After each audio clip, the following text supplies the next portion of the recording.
Hello everyone, welcome to the Racing House. My name is Sakki and we're back again with a live stream. We've got Adam joining us today. How are you, Adam? Good, thank you. Ready for Christmas? Yeah, Merry Christmas. Bang, 10K. Oh yeah, hit 10k subscribers. Whoop whoop. Yeah, Whoop. need to show more energy. I'm just knackered. But yeah, thank you everyone for subscribing and contributing, watching any of the videos, liking, commenting, giving your opinion. It's just helped massively get to this target. I'm not going to pretend like I didn't see it coming. It's been coming for a little while with the views and engagement that we've been getting. So thank you for getting us to 10,000 subscribers. Next up, 50k subscribers. Hopefully, we can keep on pushing in 2021, getting more content out there. We've got some amazing ideas coming up. We've got a YouTube video scripted and ready to go out hopefully next week, just detailing what I've got planned for next year. It's very exciting, so stay tuned, look out for it. But today we're going to be looking at the 2020 F1 season. We're going to be looking at the highlights and giving us some highlights and the top picks in terms of drivers and performances. Thank you, Time to Choose. Thank you for the congrats. Yeah, we're going to be looking at some highlights, our top performers in terms of teams, drivers, biggest moments, biggest shocks, things like that. We're also going to be talking about Sergio Perez signing for Red Bull in 2021, and then a few other bits of news that have popped up in the past few days. So Toto Wolff signing a 3-year deal with Mercedes.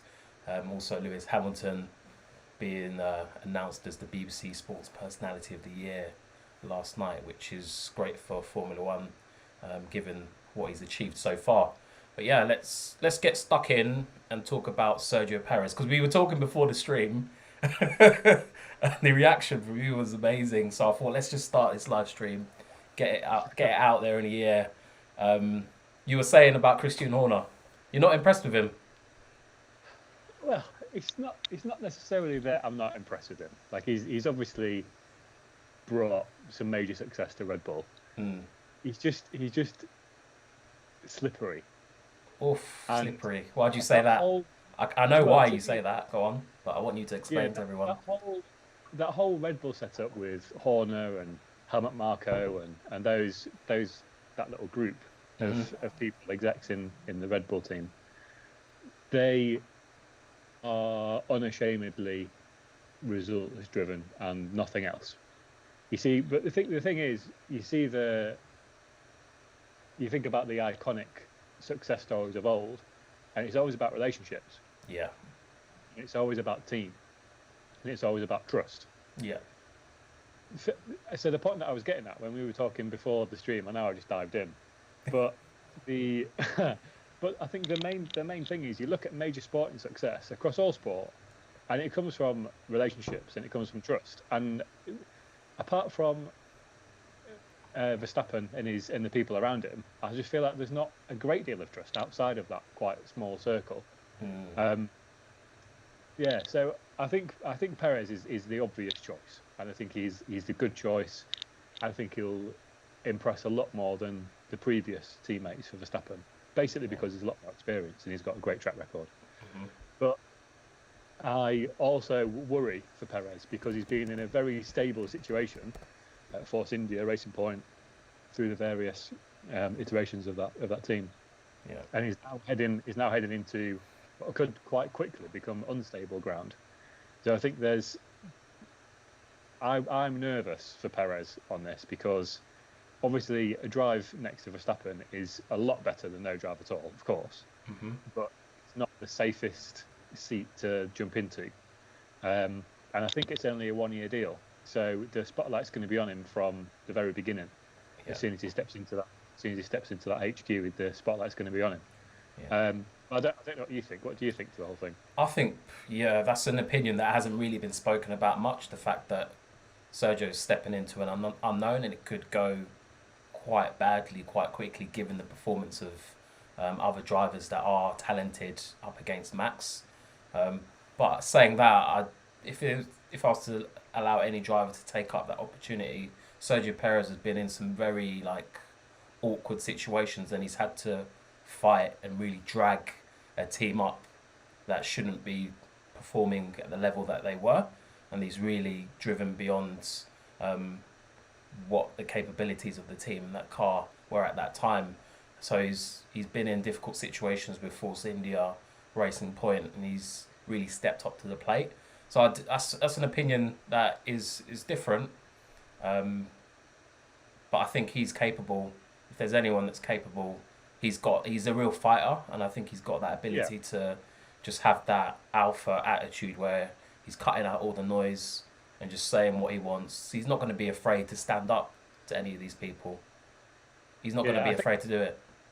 I think that's good. And yet, like you say, I think if you're going to put anyone in that second seat next to Verstappen, Perez is probably going to be quite high up your list. I think he's just a class act. He's an outstanding driver. I think I think F1's lucky to have a driver of that caliber. Not only on the track, but also his conduct towards the team off the track, like the way that he helped out Racing Point and bailed those guys out. I think it's exemplary. It's the sort of stuff you don't see very often. Yeah. I hope it goes well. I do hope it goes well. Yeah. I seriously hope it goes well for him. I'm excited to see him in that car that's on paper technically capable of winning races, but there's this whole point of do the other cars equal? I think this will be the definitive answer because Perez has got that ability. It can't be questioned. Perez does have that ability, and I saw an article recently about Christian Horner saying that we need to make the car more rounded and more consistent. And I thought, is he talking about the drivers' cars or is he talking about something else? And I read the article. He's actually talking about the ability for the car to perform on different types of tracks.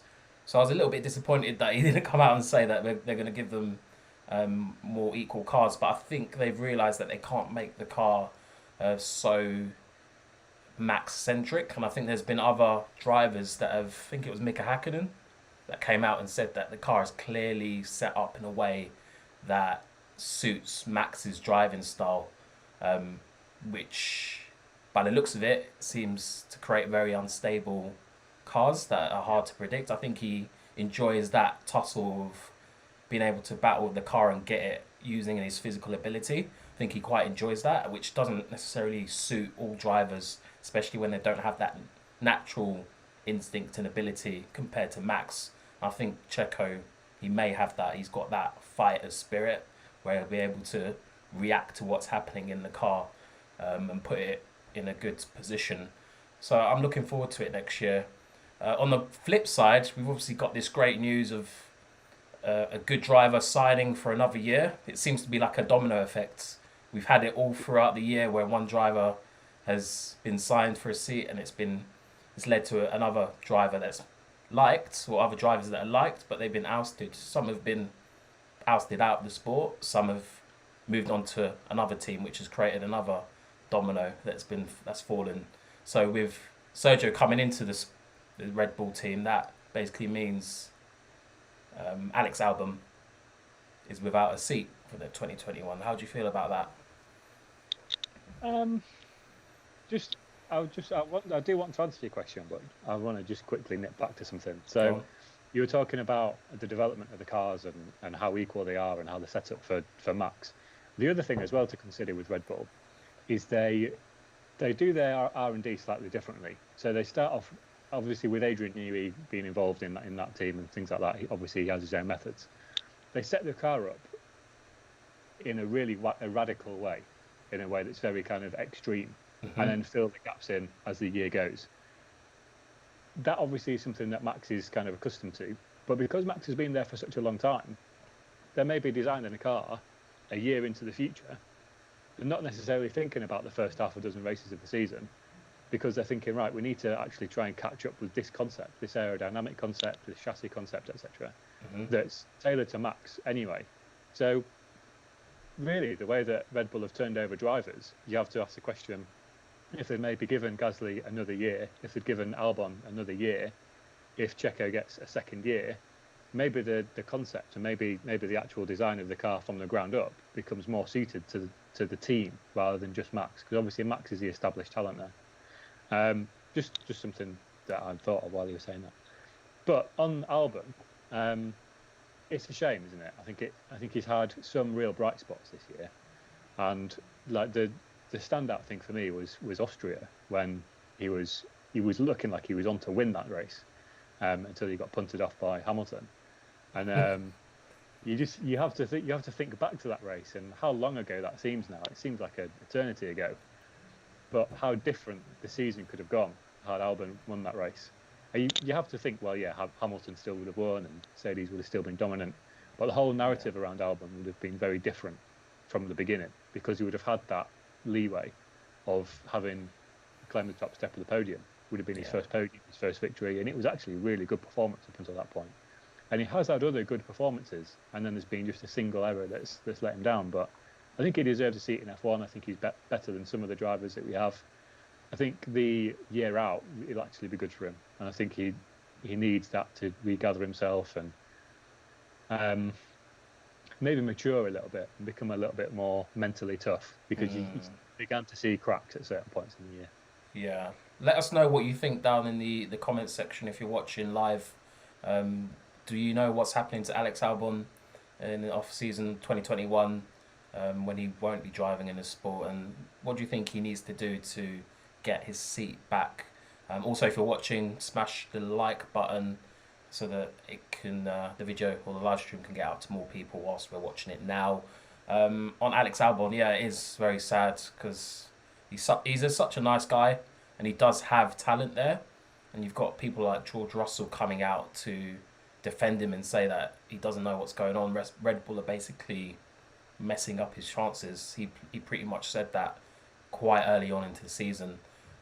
So it is sad to see, but I think, like you said, it will be a good opportunity for him to get that kind of thirst and drive to just match Max in the very least. Try a Max match. That's what they're going to ask for. That's the least that they'll ask for, because they know they are backing him as their lead driver.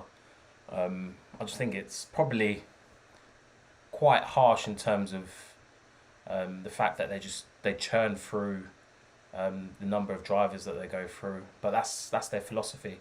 For a modern day F1 fan, it's probably quite harsh.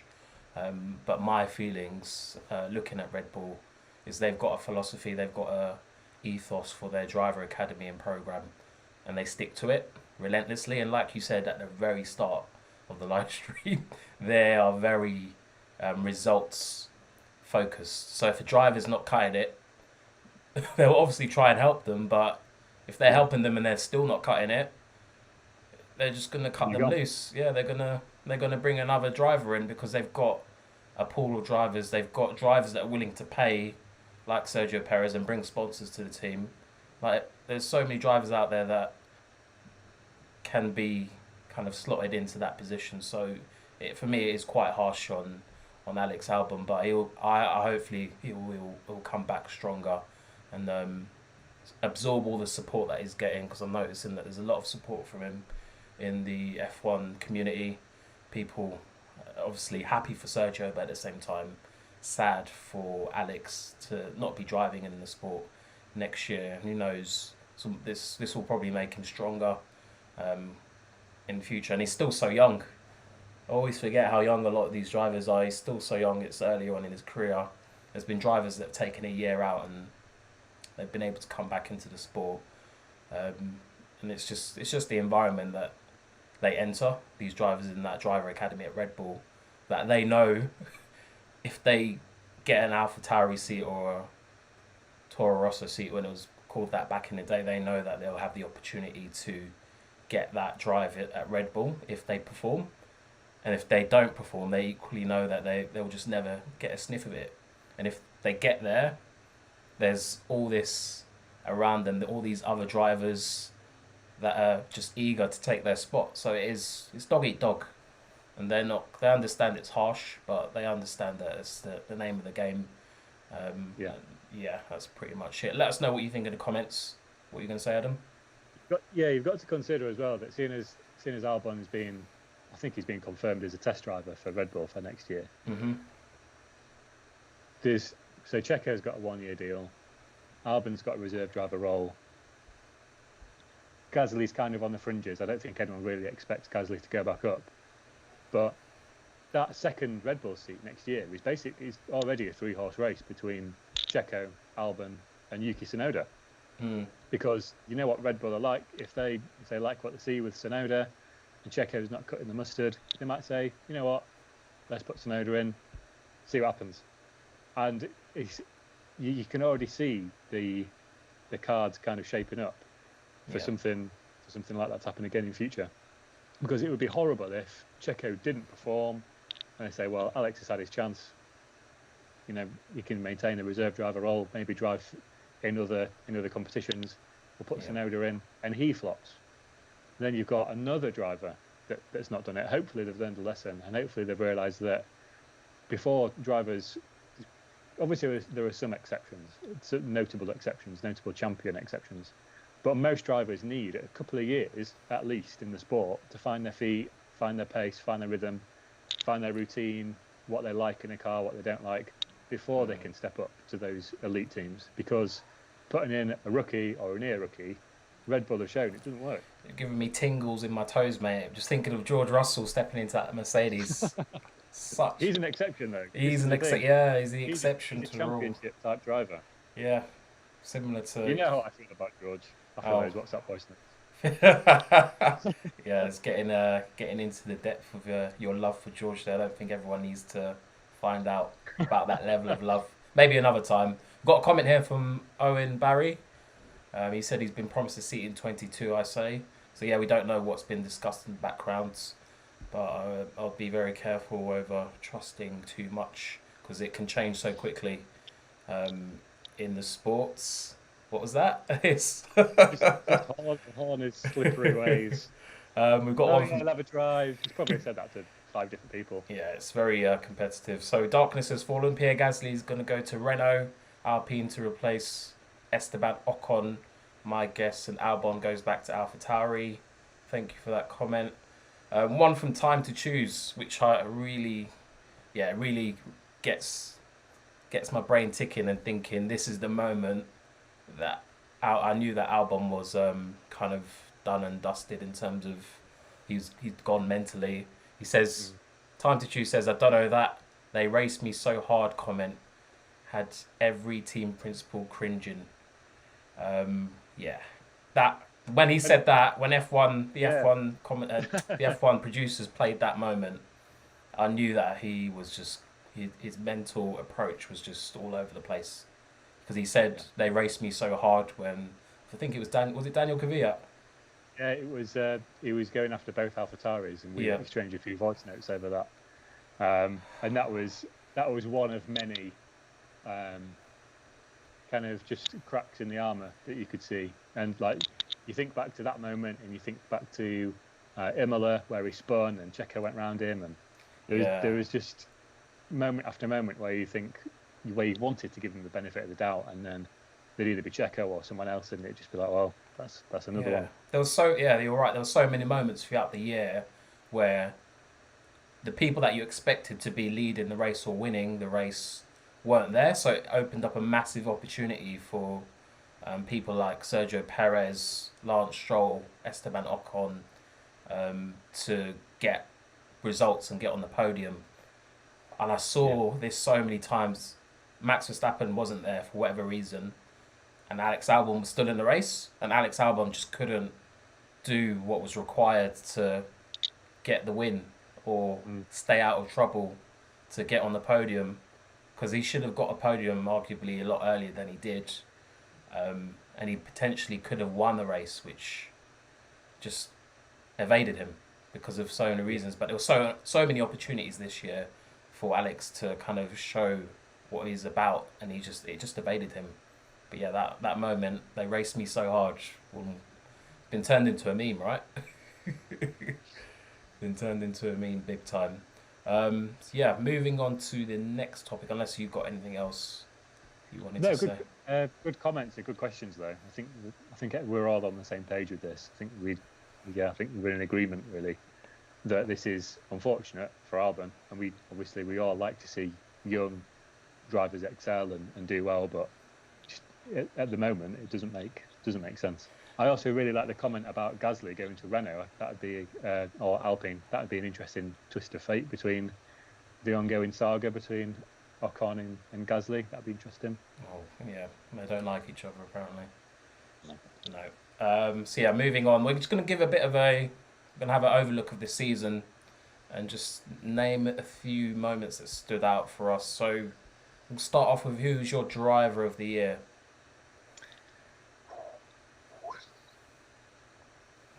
Shall I be boring? Give us a boring one and then a bit of a outsider one. Well, the boring one is Lewis, isn't it? Yeah. He's just been exceptional again. Thanks for that. Thanks for that, Adam. Really exciting answer there. Yeah. I did tell you. You had your warning. But yeah, I think apart from Lewis, obviously. But why Lewis? Go on. Start with well. At every opportunity for him to prove his dominance and prove that he's still the best driver on the grid, and people have said he's even getting better. Like he still seems like he's in his late 20s, early 30s, despite being past that. Mm-hmm. He doesn't seem to be showing any signs of vulnerability. Doesn't seem to be showing any signs of rust or physical kind of deterioration or anything like that. Hopefully, he recovers fully from COVID. I think there was still little issues around that when we were at Abu Dhabi, but I think he's going to come back wanting to be even more dominant next year because he's in that mindset now. I think where he just wants sustained dominance, and now he's done it for so long now, and he's done it so well. He knows what it takes, and he knows the routines. He's got these things in place. He's got support around him. I think he's just exceptional again. But in terms of not Lewis. Yeah. I actually think Charles Leclerc has done an excellent job at Ferrari, considering what's going on with Vettel. Go into a little bit more detail about that. There's been past Ferrari drivers that have been sacked for calling the car a dog, and I think this year was similar. Yeah. You look at Vettel's performance. You look at their standards in the Constructors' Championship. There were certain races where they had a reasonably competitive car, but they were very peaky. They were either fairly competitive or just miles off the pace. And there's obviously people have criticised Vettel for his performance this year, but there's no doubt that he's still one of the better drivers on the grid. He's still an elite driver. He's still a multiple world champion. He's not just overnight woken up and not been Vettel. So you compare that then to Leclerc, and obviously we know that Vettel's leaving, and there might be certain things.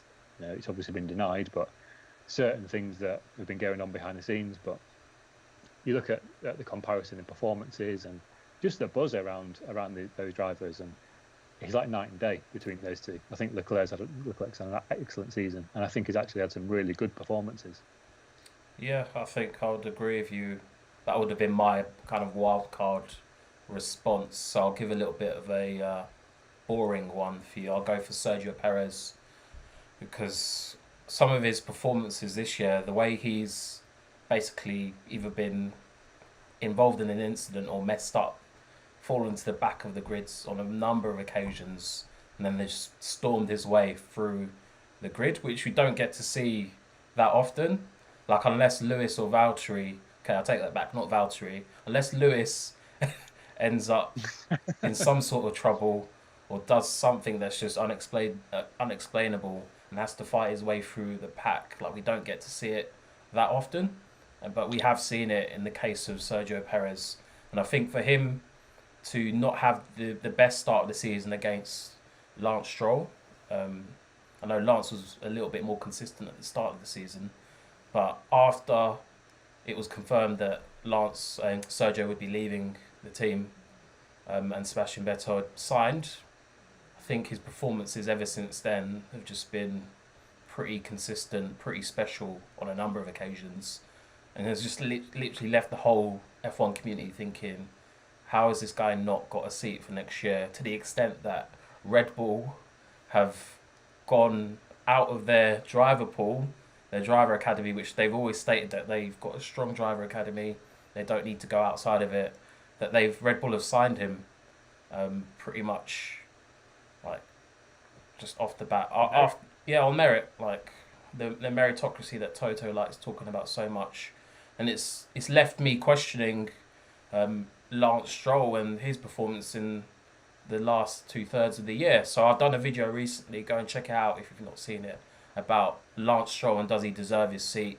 That was a collaboration with Aldas, a big YouTuber in the world of F1, a guy that's allowed me to, or inspired me to get into YouTubing. So go and check that out. I've given some opinions on Lance Stroll this year and based on his junior performances, and it's really shone a light on Lance Stroll because yes, he's had some good performances. He had that pole position quite recently, which nobody expected. But if we're being honest, Perez has pretty much just owned Lance. I know Lance is a lot younger than him, but Perez has just been super, super special this year to the extent that Red Bull have just been forced to move because they know that he's got that real fighter's spirit, and he's shown it because he could have really just faded away. Like a lot of drivers tend to do that when they know that they don't have a seat available at the team. There's no incentive for them to put in the performances. I think that's probably one of the very first times that I've seen a driver just focus so much and put in the performances, even though he's not going to be there next year, to the extent that he beats the teammate that is going to be there next year. I just still find it so surreal that they didn't choose to just keep on going with that partnership. I understand that they need to take the step up in terms of experience and driver knowledge, but it's a tough one to take, and that's why I did that video on it, because it just made me feel so awkward. It made me feel so awkward. Like, honestly, no father's going to get rid of their own son. It's just not going to happen. But at the same time, for someone to be that strong, that consistent, have that kind of ability to drive through the grids when they've been sent to the back for whatever reason, and do it on a number of occasions, and then take a race win when he had no right doing that. He had no right doing that at all, and he managed to do it. It's just, yeah, it's pretty special for me. It's hard to ignore Sergio. And on Charles Leclerc, like, I would have gone for him because you're right that the Ferrari car this year has been a dog. It's been an absolute dog of a car. They really suffered from the kind of the engine and the lack of horsepowers for whatever reason. I won't go into that again now. They really struggled with the whole setup of that car, and what Charles has done on a number of occasions has just left us thinking, how has he managed to do that in qualifying and during races? So yeah, I will go with those two. A couple of honourable mentions as well, though. I think Pierre Gasly has done a real redemption year this year. I think his win at Monza was circumstantial, but he took the opportunity that he had. You look at other drivers that have had opportunities to do certain things this year and not taken them. Gasly took it, and he drove really well at the end of that race to hold off Sainz and stay ahead. So I think Gasly's had a really good year. Also, Lando Norris. I think people again forget how young he is, and to be very competitive against Sainz, who's a fairly established driver, good reputation on the grid, making the step up to Ferraris. That speaks for itself. Lando's very, very young, and he definitely kept pace. So I think there's going to be some good teammate battles between him and Ricciardo next year, and I could actually see that. I could actually see fireworks between those two next year. Between Norris and Ricciardo. Yeah. One to watch. In a good way.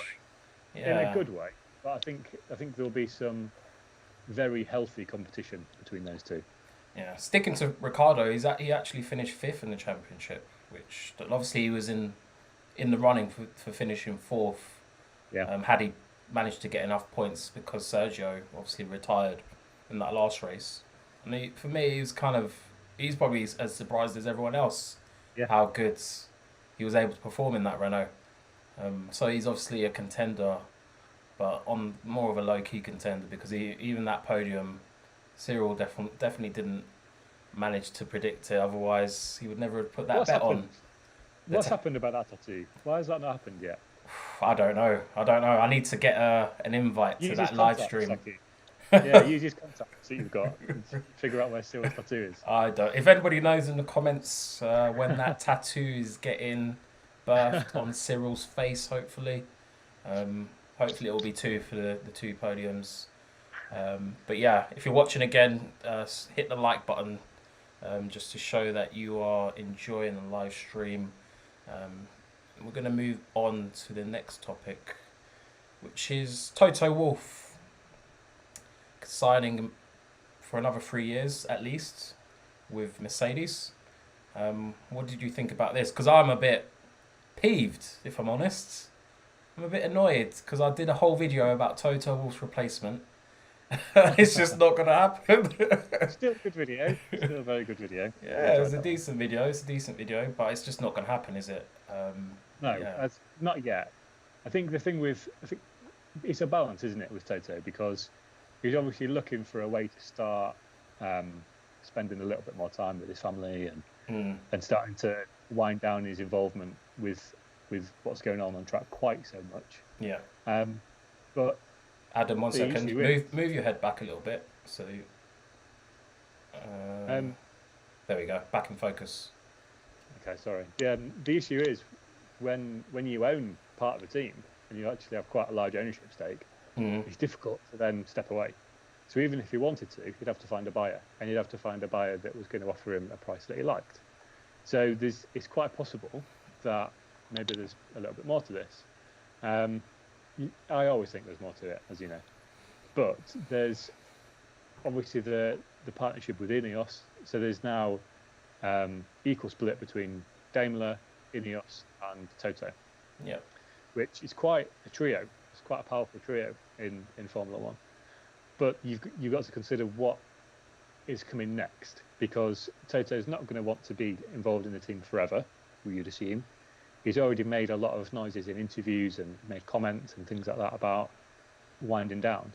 So it's who the next buyer is, who's going to come in and take that spot, what's going to happen, and maybe that video will be relevant, maybe not quite as soon as he hoped, but it is still relevant, and I think the names that you mentioned in that video are still going to be at the front of the queue for that role when it is available. Yeah, it's quite possible that those names could still be brought in, just not next year or relatively soon, because the amount of talking that he's done over the past 6 to 12 months, where he's basically just said he's knackered, he needs to spend more time with his family, you wouldn't just do that to up your leverage in terms of a negotiation.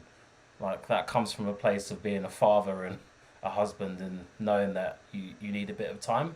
And F1 is a grueling schedule, especially this year. I think we need to mention as well, like, a big thank you to the teams and F1 for managing to put 17 races together in such a year with turmoil and a lot of distress happening around the world. So it's quite an achievement, and for them to be involved to that extent, it's going to be draining for any team principal, let alone a team principal that is operating at the upper echelon levels of performance and getting serial championships. So I think it may happen. Yeah, you're right. But like I said in the video as well, like, these kind of things do take time because people are locked into these contracts. They've got a whole load of legally binding things that they can and can't do. They've got NDAs that they're locked into. They've probably got gardening leave and call-off periods where they can't go to a competitor for a number of months or years. So someone that's high up and capable of taking over from Toto will definitely have that kind of thing written into their contracts to protect the F1 team's IP and intellectual property, and to stop teams from copying. Obviously, it pales into comparison because Mercedes has the thing that everybody wants. So it's probably less of a priority, but yeah, we could see it in a few months. We could see an announcement made, or we could see Toto announce that he'll be stepping down at a future date, because he did say that he may move, but it's up to his discretion, into an executive role. So he's left the escape clause in there for himself. Perhaps it's the 2025 rule changes that he's got an eye on. In terms of what? Elaborate on that for us. Well, I think he said that it's a 3-year deal initially, so maybe that gives him a little bit of freedom and a little bit of an opportunity to decide what he wants to do. at the end of this current development cycle that we're going through as a sport. Obviously, those new regulations in 2025 will be quite comprehensively different from what we're expecting for this coming season and 2022. So it's quite possible that he'll take stock of those and figure out if it's the right thing for him to continue into that new phase, because obviously it's difficult enough to go from season to season and everything that is involved with that, but a set of new regulations is very challenging for teams, and maybe that's something that he'll draw the line at. Yeah, I can imagine them doing that, to be honest, because when you've achieved it all, you want to leave on a high, don't you? When you've managed to win 7, potentially, is it 7? I know Lewis has won 7. Yeah, moving on to an 8th, potentially, it's highly likely. What else will you have to achieve? And if you've got other goals that still involve motorsport, I think it will be a good opportunity, like you say, for them to do that. So, yeah, lastly, moving on to the last topic, Lewis Hamilton being nominated as the Sports Personality of the Year in 2020.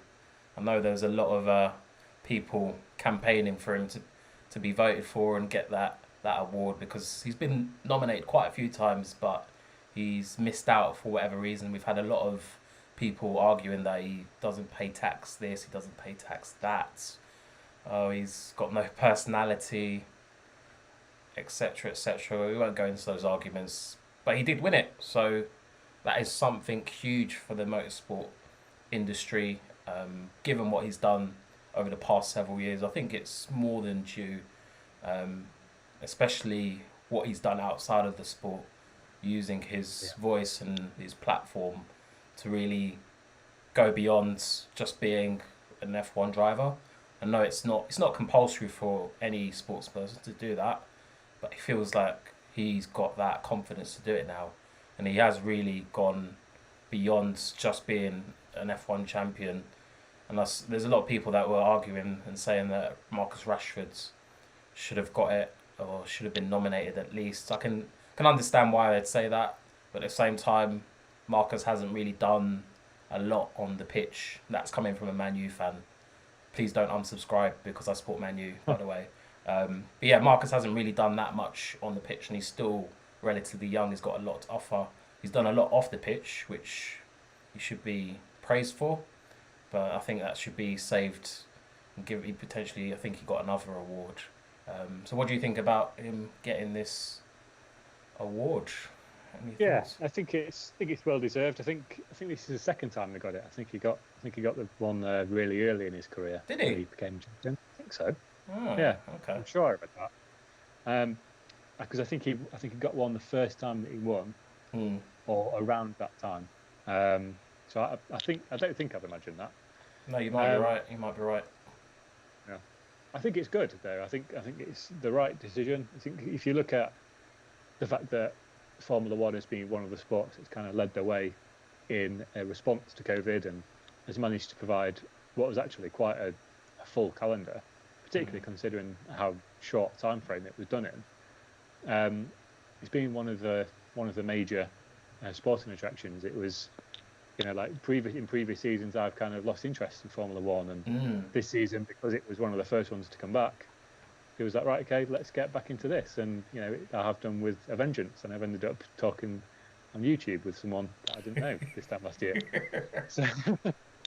So for that, obviously, there's the whole world of F1 has been really influential, and has been a force for good, particularly considering the We Race as Well initiative that Lewis has had a big hand in, and all of the stuff that he's done to improve equality and equal opportunities, and really push that message, which I think is important for F1, because although it's obviously a tender topic, and it's a subject that not many people will jump in and speak on, but if you look at the grid, it's not a particularly diverse place, really.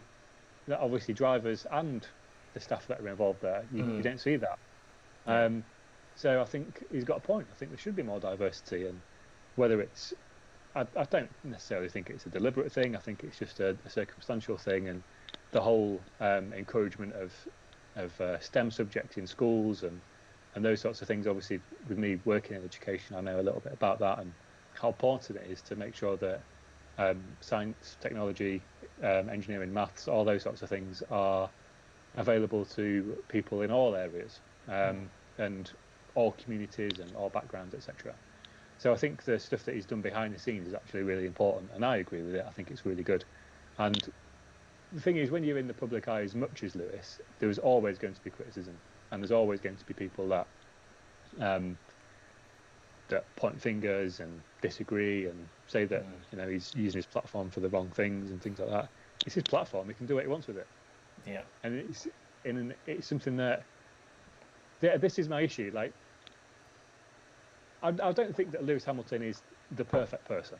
Okay, I'm not gonna sit here and say that he's the best person of all time and he's fantastic and all these things, but he's got a platform and he's using it to try and push positive change. What's the issue with that? Like, sure, that's good.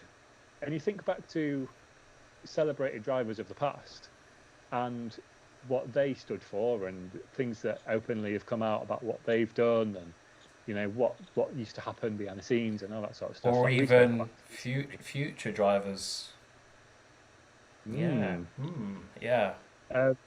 Lewis has never been involved in those sorts of things. He's always been a pillar of his community. He's really close to his family. He brings Rocco to the races, which is a bonus.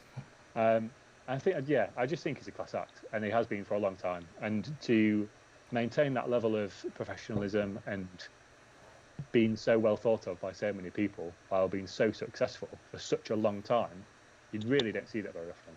And I think it's celebrating. Yeah.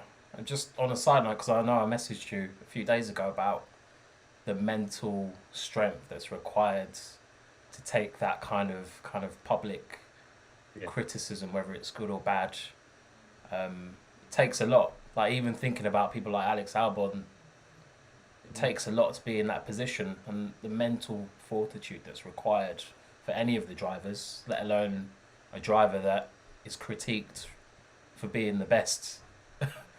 Critiqued for being the alleged GOAT, questioned consistently despite performing at a top level consistently. Like, the mental strength must be just ridiculous. You must have to have so much self-belief, knowing that you're good enough to be there, and just keep on performing, knowing that you'll get your opportunity if you aren't there at the moment. So yeah, I think it's well deserved for Lewis.